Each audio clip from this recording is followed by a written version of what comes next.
tai labai dažnai sulaukiam klausimo, kokio ilgio sraigtinį pamatą galima susukti su tokia rankinė įranga. Tai mūsų gamintojas deklaruoja, kad 2 metrų. Niekad 2 metrų nesukau ir net nesukau prisipažinti su tokio ilgo 1,60 m ilgio. Bet va dabar pabandysim įsukti 1,60 m tipo polį su tokia rankinė įranga ir 60 pločio žemės grąžtu prieš tai išgręžus skylę. Taigi bandom.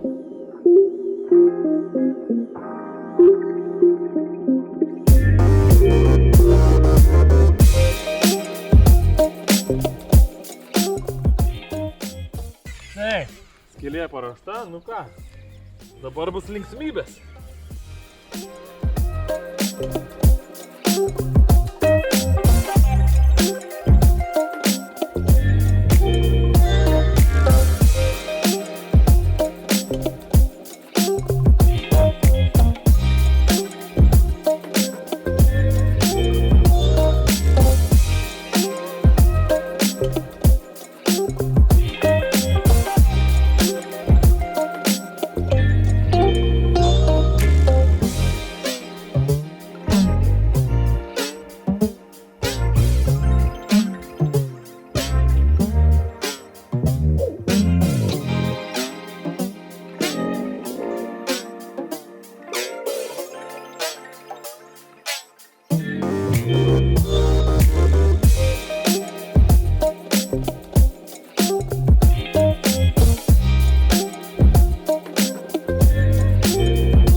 Nu ką,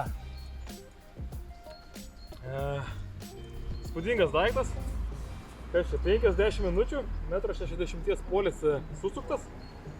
Turiu pasakyti, kad mums, manau, šiandien pasisekė su gruntu, pakankamai minkštas, toks žvyras su priemoliu, nepataikėm ant akmens, tai tokiu atveju darbas vienas malonumas ir tai būtų super tvirtas polis, pavyzdžiui, stoginiai. Nors tokius polius, manau, jau drąsiai galima naudoti netgi nedidelio tipo namui.